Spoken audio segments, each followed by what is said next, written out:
എല്ലാവർക്കും നമസ്കാരം. Garment tech ഇൻഫോയുടെ മൂന്നാമത്തെ എപ്പിസോഡിലേക്ക് എല്ലാവർക്കും സ്വാഗതം. ഇന്ന് നമ്മൾ നോക്കാൻ പോകുന്നത് പെരിഫറൽ വർക്കിനെ കുറിച്ചാണ്. കഴിഞ്ഞ ക്ലാസ്സിൽ കട്ടിങ് കഴിഞ്ഞ് അടുത്ത് വന്നിട്ട് പോകുന്നത് പെരിഫറൽ വർക്കുകളിലേക്കാണ്. പ്രിൻറ്റിങ്, എംബ്രോ അങ്ങനെയുള്ളത്. എന്നാൽ നമുക്കിനി ക്ലാസ്സിലേക്ക് കടക്കാം. പെരിഫറൽ വർക്കുകളിൽ പലതുണ്ട്. പ്രിൻറ്റിങ്, എംബ്രോയിഡറി, അങ്ങനെ ഔട്ട്സോഴ്സിങ്ങിൽ പോയി വർക്ക് ചെയ്യുന്ന എല്ലാത്തിനും നമ്മൾ പെരിഫറൽ വർക്ക് എന്നാണ് പറയുക. ആദ്യം നോക്കാൻ പോകുന്നത് പ്രിൻറ്റിങ്ങിനെ കുറിച്ച് പറയുകയാണെങ്കിൽ മൊത്തം 3 ടൈപ്പായിട്ട് ഞാൻ പിരിച്ചിട്ടുണ്ട് ഇവിടെ. ഒന്ന് സ്ക്രീൻ പ്രിൻറ്റിങ്, പിന്നൊന്ന് ഡിജിറ്റൽ പ്രിൻറ്റിങ്, പിന്നൊന്ന് heat transfer print. Screen print എന്ന് പറഞ്ഞു കഴിഞ്ഞാൽ സ്ക്രീൻ മേക്ക് ചെയ്തിട്ട് അതിലടിക്കുന്നതും, ഡിജിറ്റൽ പ്രിൻ്റ് എന്ന് പറഞ്ഞു കഴിഞ്ഞാൽ അതായത് ഡിജിറ്റലായിട്ട് നമ്മുടെ ഈ നോർമൽ കാട്രേജ് പ്രിൻ്ററുകൾ ഉപയോഗിച്ച് പ്രിൻ്റ് ചെയ്യുന്നതും. ഹീറ്റ് ട്രാൻസ്ഫർ എന്ന് പറഞ്ഞു കഴിഞ്ഞാൽ സ്റ്റിക്കർ രൂപേണ മേക്ക് ചെയ്തിട്ട് അത് വന്നിട്ട് ഹീറ്റ് ചെയ്തിട്ട് നമ്മൾ ഗാർമെൻറ്റിലേക്ക് പതിപ്പിക്കുന്നത് ഹീറ്റ് ട്രാൻസ്ഫർ. സ്ക്രീൻ പ്രിൻറ്റിങ്ങിനെ കുറിച്ച് പറയുകയാണെങ്കിൽ ആദ്യം കളർ സെപ്പറേഷൻ ചെയ്യും അവർ, രണ്ടാമത് ഫിലിം മേക്ക് ചെയ്യും, പിന്നെ വന്നിട്ട് സ്ക്രീൻ എക്സ്പ്ലോസ് ചെയ്യും, അതിനുശേഷം കളർ വിരിക്കും, കളറ് തയ്യാർ ചെയ്യും, അതിനുശേഷം സ്ക്രീൻ സെറ്റ് ചെയ്യും, പ്രിൻ്റ് അടിക്കും. നിങ്ങൾക്കിപ്പോൾ ഞാൻ അതിൻ്റെ ഒരു എക്സാമ്പിൾ വീഡിയോ കാണിച്ചു തരാം. ഇതിപ്പോൾ വന്നിട്ടൊരു CYMK ഫോട്ടോ പ്രിൻ്റാണ്. ഇതിന് വന്നിട്ട് അവർ ആ CYMK എന്ന് പറയുന്ന സംഭവം വന്നിട്ട് 4ആയിട്ട് പിരിക്കും. അതായത് യെല്ലോ, മജന്ത, ബ്ലാക്ക് അങ്ങനെ പറഞ്ഞിട്ട് അത് പിരിച്ചതിന് ശേഷം അത് സ്ക്രീനായിട്ട് തയ്യാർ ചെയ്യും. അതിനു മുമ്പ് ഈ ഒരു സൊല്യൂഷൻ ചേർക്കും, സ്ക്രീനിൽ തേക്കും.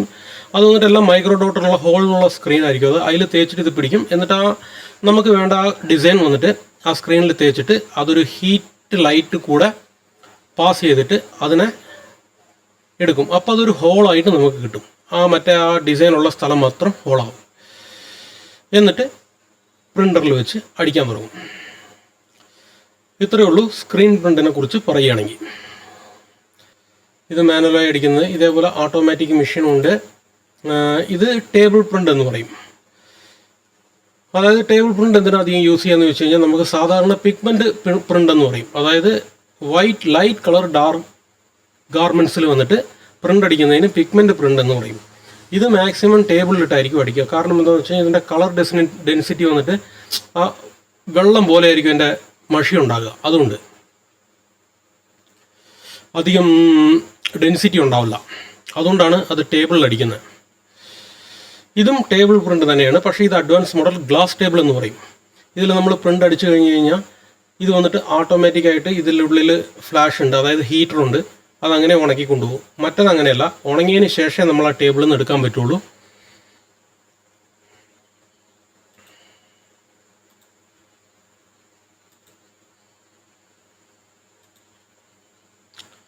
ഇനി ചില പ്രിൻ്റുകളുടെ ടൈപ്പ് ഞാൻ കാണിച്ചു തരാം. ഇത് വന്നിട്ട് ഗിൽട്ടർ പ്രിൻ്റ് എന്ന് പറയും. ഇത് വന്നിട്ട് ഹൈ ഡെൻസിറ്റി പ്രിൻ്റ് എന്ന് പറയും. മറ്റേ കട്ടി കൂടിയ ഇത് വരുന്നതുകൊണ്ട് ഹൈ ഡെൻസിറ്റി പ്രിൻ്റ് എന്ന് പറയും. ഇത് പഫ് പ്രിൻ്റ്, അതായത് ഹീറ്റ് ചെയ്യുമ്പോൾ അതങ്ങനെ പൊങ്ങി വരും പ്രിൻ്റ്. ഇത് വന്നിട്ട് നോൺ PVC പ്രിൻ്റ് എന്ന് പറയും. ഡാർക്ക് കളറിൽ മാക്സിമം നോൺ PVC അടിക്കുക. ഇത് പിഗ്മെൻ്റ് എന്ന് പറയും. അതായത് ലൈറ്റ് കളറിൽ വന്നിട്ട് പ്രിൻ്റ് അടിക്കുന്നതിന് പിഗ്മെൻ്റ് പ്രിൻ്റ് എന്നും പറയും. ഇത് ഫോട്ടോ പ്രിൻ്റ്. ഇത് മാക്സിമം വന്നിട്ട് സ്ക്രീൻ പ്രിൻ്റ് മുഖേനയാണ് അടിക്കുക.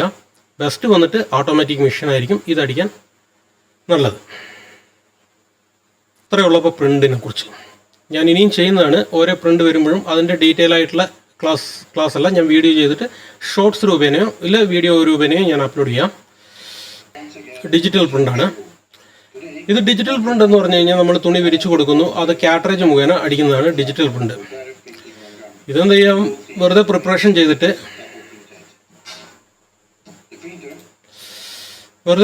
ചെയ്തിട്ട് കാട്രേജ് മുഖേന പ്രിൻ്റ് അടിക്കും. ആദ്യം വൈറ്റ് ഗ്രൗണ്ട് അടിക്കും, അതിനുശേഷം എന്തൊക്കെ കളർ വേണം അങ്ങനത്തെ കളർ അടിച്ചു കഴിഞ്ഞാൽ അത് പ്രിൻ്റ് ആവും.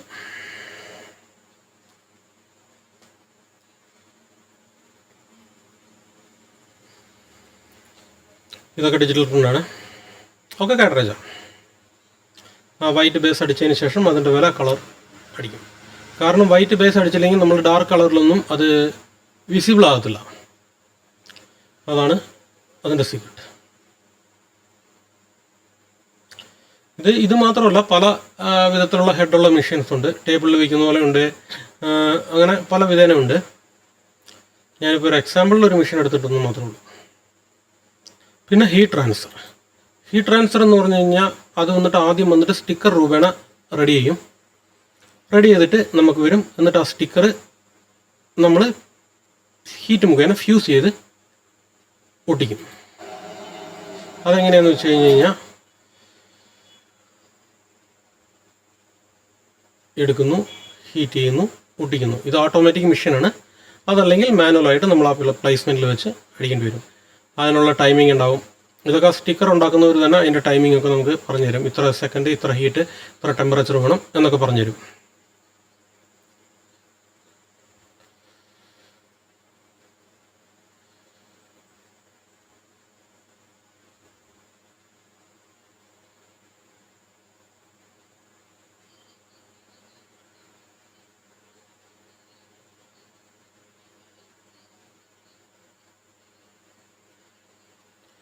അപ്പോൾ ഇത്രയേ ഉള്ളൂ ഹീറ്റ് ട്രാൻസ്ഫറിനെ കുറിച്ച് പറഞ്ഞു.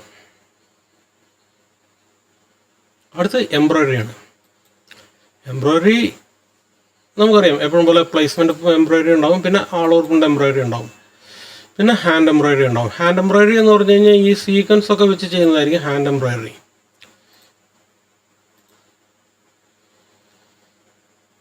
ഇതാണ് എംബ്രോയ്ഡറി മെഷീൻ. ഇതിൻ്റെ താഴ്ന്നും നൂലുണ്ടാവും, മേലൊന്നും നൂലുണ്ടാവും. നമ്മുടെ ലോക്ക് സ്റ്റിച്ചിൻ്റെ അതേ ടെക്നിക്ക് തന്നെയാണ്.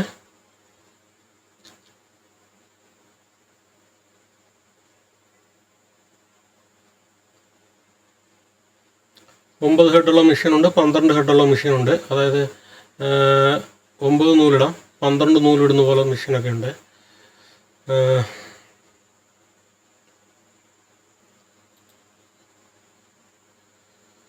ഇത് കുറച്ച് എംബ്രോയ്ഡറിയാണ്. ഇത് നോർമൽ പ്ലേസ്മെൻറ്റ് എംബ്രോയ്ഡറി എന്ന് പറയും. ഇതും അത് തന്നെയാണ്.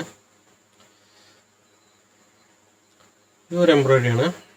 അടുത്തത് ഒരു പെരിഫറൽ വർക്കിൻ്റെ ഒരു ഭാഗമായിട്ട് വരുന്നതാണ് സ്മോക്കിംഗ് എന്ന് പറഞ്ഞാൽ നിങ്ങൾക്ക് മനസ്സിലുണ്ടാവും. ഇങ്ങനെ ഈ എലാസ്റ്റിക് ത്രെഡ് വെച്ചിട്ട് ഇങ്ങനെ ഈ ചുരുക്കായിട്ട് അടിച്ചിട്ടുള്ള അതാണ് സ്മോക്കിംഗ് എന്ന് ഗാർമെൻറ്റ് ലാംഗ്വേജിൽ. ഇതും അതേപോലെ എലാസ്റ്റിക് ത്രെഡ് മെഷീനായിരിക്കും. ഇത് വന്നിട്ട് കുറേ ത്രെഡുകൾ, എത്ര ത്രെഡുകളുണ്ടോ അതിനനുസരിച്ചായിരിക്കും. ഇത് വന്നിട്ട് ലോക്ക് സ്റ്റിച്ച് അല്ല, ചെയിൻ സ്റ്റിച്ച് ആയിരിക്കും മാക്സിമം വരിക. Single needle chain stitch. ഞാൻ അതിനെക്കുറിച്ച് അടുത്ത ക്ലാസ്സിലുണ്ടാകും കേട്ടോ. നമ്മുടെ ചെയിൻ സ്റ്റിച്ച്, സിംഗിൾ നീഡിൽ സ്റ്റിച്ചിനെ കുറിച്ചിട്ടുണ്ടാകും. അതൊക്കെ ഒരേ സ്മോക്കിങ്ങിൻ്റെ ഒരേ ഇതാണ് ശരിക്കുള്ള സ്മോക്കിംഗ് മെഷീൻ. ഇതിൽ വന്നിട്ട് ഏകദേശം 15 നീഡിൽ, 20 നീഡിൽ, 30 നീഡിലൊക്കെ ഉണ്ടാവും. ആ നീഡിൽ വന്നിട്ട് നമുക്ക് 1 cm ഗ്യാപ്പിലും 1/2 cm ഗ്യാപ്പിലും ഇടാം. ഇത് മേലെയുള്ളത് സ്പ്രെഡറും.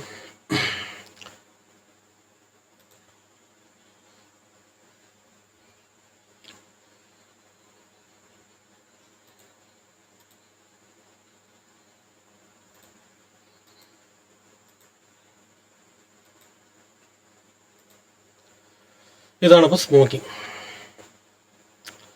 അടുത്തത് സബ്ലിമേഷൻ പ്രിൻ്റ്. ഈ സബ്ലിമേഷൻ പ്രിൻ്റ് ശരിക്കും പറഞ്ഞു കഴിഞ്ഞാൽ ഒരു പേപ്പറിൽ വന്നിട്ട് ആദ്യം പ്രിൻ്റ് അടിക്കും. അതൊരു പൗഡർ പോലത്തെ, നമ്മുടെ പൗഡർ കോട്ടിംഗ് ഒക്കെ അല്ലേ, അതേപോലെ ഒരു പൗഡറാണ് അതിൻ്റെ ഇങ്കായിട്ട് വരിക. അത് ഇതേപോലെ പേപ്പറിൽ അടിച്ചതിന് ശേഷം അത് തുണിയിലേക്ക് ഹൈ ടെമ്പറേച്ചറിൽ ട്രാൻസ്ഫർ ചെയ്യും. ഈ എന്താ പറയുക, ഈ സബ്ലിമേഷൻ പ്രിൻ്റ് വന്നിട്ട് മാക്സിമം പോളിസ്റ്ററിൽ മാത്രമേ അടിക്കാൻ പറ്റുള്ളൂ. ഇത് കോട്ടൺ തുണിയിൽ അടിക്കാൻ പറ്റത്തില്ല.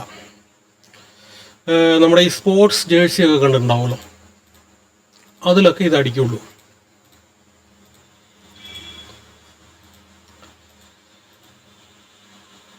കണ്ടോ? അതായത് ഇത് വന്നിട്ട് ആ പേപ്പറിനുള്ള ഡിസൈനാണ്. അതിൻ്റെ മേലെ അവർ ആ ഗാർമെൻറ്റിൻ്റെ ബിറ്റ് അടുക്കുന്നു അതേ ലെവലിൽ വെച്ചിട്ട്. ഇത് വന്നിട്ട് ആ ക്യൂറിങ് മെഷീനിൽ പോയിട്ട് അത് റോളായി ഹൈ ടെമ്പറേച്ചറിൽ ആ പേപ്പറിലുള്ള പ്രിൻ്റ് വന്നിട്ട് ഈ ഗാർമെൻറ്റിലേക്ക് ഒട്ടിപ്പിടിക്കുകയാണ് ചെയ്യുന്നത്.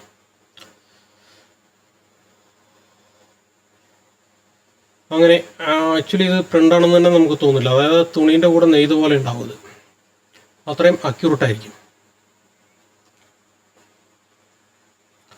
അപ്പോൾ ഇതാണ് സബ്ലിമേഷൻ പ്രിൻ്റ്. അടുത്തത് ആൾ ഓവർ പ്രിൻ്റ്. ആൾ ഓവർ പ്രിൻ്റ് എന്ന് പറഞ്ഞു കഴിഞ്ഞാൽ ഒരു ഫാബ്രിക്കിൽ മൊത്തം ഇങ്ങനെ അടിക്കുന്നതിനാണ് ആൾ ഓവർ പ്രിൻ്റ് എന്ന് പറയുക. ഈ ആൾ ഓവർ പ്രിൻ്റ് തന്നെ വന്നിട്ട് റോട്ടറി പ്രിൻ്റായിട്ടും വരും, നമുക്ക് ടേബിളിലും അടിക്കാം. ഇത് കാട്രേജ് പ്രിൻ്റാണ്. അതേപോലെ ഇത് റോട്ടറി എന്ന് പറയുന്നൊരു സംഭവത്തിലൂടെ അടിക്കാം. അതെങ്ങനെയാണെന്ന് വെച്ച് കഴിഞ്ഞാൽ നമ്മൾ സ്ക്രീൻ പ്രിൻ്റ് പോലെ തന്നെ ഓരോ കളറിനും വന്നിട്ട് റോൾ രൂപത്തിലുള്ള സ്ക്രീൻ ഉണ്ടാക്കും, എന്നിട്ട് അടിക്കും. അടുത്തത് നമുക്ക് കുറച്ച് ഗാർമെൻറ്റ് ബേസിലുള്ള പ്രോസസ്സിങ്, ഗാർമെൻറ്റ് ഡൈയിങ്ങിനെ കുറിച്ച് നോക്കാം.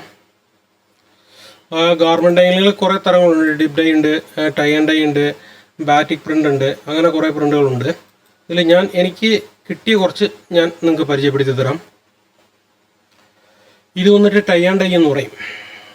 അതായത് എന്ത് ഡിസൈനിൽ വേണോ അതങ്ങനെ ഡിസൈൻ ചെയ്തതിന് ശേഷം അതൊരു നൂല് ഉപയോഗിച്ച് കെട്ടുകയും എന്നിട്ട് അതിലേക്ക് ആവശ്യമുള്ള ആ ഇങ്ക്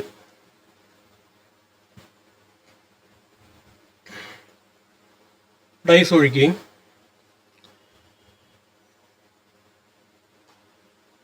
എന്നിട്ടത് ഡ്രയർ ചെയ്തിട്ട് എടുക്കുകയും ചെയ്യും. ഇതാണ് ടൈ ആൻഡ് ഡൈ.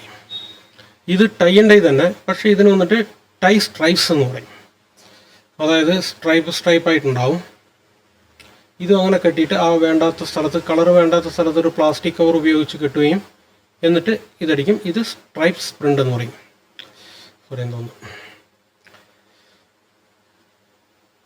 ഇതും വന്നിട്ട് ടൈ ആൻഡ് ടൈ തന്നെ. ഇത് വന്നിട്ട് സ്മോക്ക് എഫക്റ്റ് വരും, അതായത് പുക, ക്ലൗഡ് എന്നൊക്കെ പറയുമല്ലോ, അതേപോലത്തെ ഒരു എഫക്റ്റ് വരുന്നതിനാണ് അങ്ങനെ വളച്ച് കിട്ടുന്നത്. കണ്ടോ, അതാണ് ക്ലൗഡ് എഫക്റ്റ്. ഇത് ഡിപ്പ് ഡൈ എന്ന് പറയും.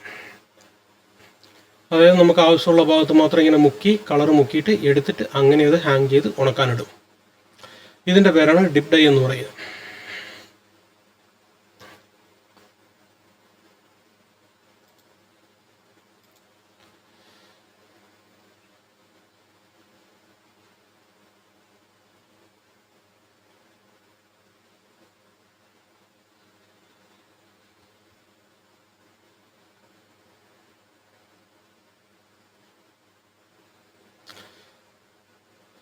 ഇതാണ് ബാറ്റിക് പ്രിൻ്റ് എന്ന് പറയുക. അതായത് ഇതെന്താ സംഭവം എന്ന് വെച്ച് കഴിഞ്ഞാൽ, ആ ആണി പോലെ ഉണ്ടല്ലോ, അതിൻ്റെ അറ്റത്ത് മെഴുകൊട്ടിക്കും. മെഴുകൊട്ടിച്ചിട്ട് അത് വന്നിട്ട് ആ തുണിയിൽ ഇങ്ങനെ പ്രസ് ചെയ്ത് അമർത്തും. അമർത്തിയതിന് ശേഷം എന്നിട്ട് കളറിലേക്ക് മുക്കിയിട്ട് വീണ്ടും അത് ഒരു ചൂടുവെള്ളത്തിൽ ഒഴിച്ചു കഴിഞ്ഞ് കഴിഞ്ഞാൽ ആ മെഴുക് പിടിച്ചിരിക്കുന്ന സ്ഥലത്ത് മാത്രം അതിൻ്റെ കളർ ഒട്ടിയിട്ടുണ്ടാവില്ല, മറ്റിടത്തൊക്കെ കളർ ഉണ്ടാവും. അപ്പോഴാണ് അതങ്ങനെ കാണുക. ഇത് വന്നിട്ട് പിഗ്മെൻറ്റ് ഡൈ എന്ന് പറയും. അതായത് മൊത്തത്തിൽ ഗാർമെൻറ്റിനെ ഡൈ ചെയ്തെടുക്കുന്ന പരിപാടിയാണ് പിഗ്മെൻറ്റ് ഡൈ. ആ ഒരു വിൻറ്റേജ് ലുക്ക് കിട്ടാൻ വേണ്ടിയിട്ട്. ഇത് പിഗ്മെൻറ്റ് സ്പ്രേ എന്ന് പറയും. സ്പ്രേ അടിച്ചിട്ട് ഡിസൈൻ ക്രിയേറ്റ് ചെയ്യുന്നത് തന്നെ. എല്ലാം ഒരേ ഡിസൈൻ, അത്രേ ഉള്ളൂ.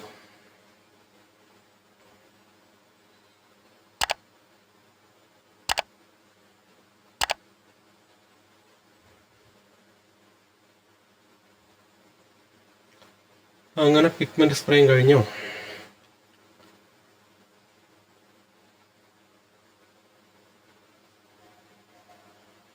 ഇത് വന്നിട്ട് ലാവ ഡൈ എന്ന് പറയും. ഇത് നല്ല സ്മൂത്ത് ആയിരിക്കും കാണാൻ. അതേപോലെ എന്താ പറയുക, നല്ലൊരു ഡെനിം ലുക്ക് വരും ഇതിന്, അത്രേ ഉള്ളൂ. നല്ലൊരു ഡെനിം ലുക്ക് കിട്ടുന്നൊരു, അതേപോലെ ഗാർമെൻറ്റ് നല്ല സ്മൂത്ത് ഫീലിങ്ങിലേക്കും കൊണ്ടുവരും. അപ്പോൾ അത്രേ ഉള്ളൂ. അപ്പോൾ അടുത്ത ആഴ്ച നമുക്ക് എല്ലാം സ്വീങ്ങിനെ കുറിച്ച് മനസ്സിലാക്കാം. അപ്പോൾ നമ്മുടെ ഗാർമെൻറ്റ് ടെക് ഇൻഫോയുടെ ചാനൽ എല്ലാവരും ലൈക്ക് ചെയ്യുക, ഷെയർ ചെയ്യുക, സബ്സ്ക്രൈബ് ചെയ്യുക. ഓക്കെ എന്നാൽ താങ്ക് യു, ബൈ.